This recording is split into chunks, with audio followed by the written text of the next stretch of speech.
चाड्या चुगल्या करतात त्याच्या बाबतीत. म्हणून सांगायचं किती नाव ठेवायचंय ठेवू द्या मला, किती बोलायचंय बोलू द्या मला. आपल्या लेकराची गल्ली जर भांडणं झाली तर ते लेकरू लेकराला जर मारलं तर लेकरू म्हणतंय की माझ्या आईला नाव सांगतो तुझं.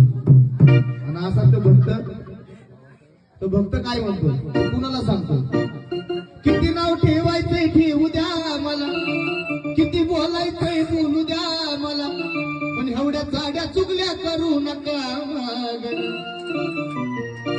जेव्हा मी येरमाळ्याला जाईन, जेव्हा मी येरमाळ्याला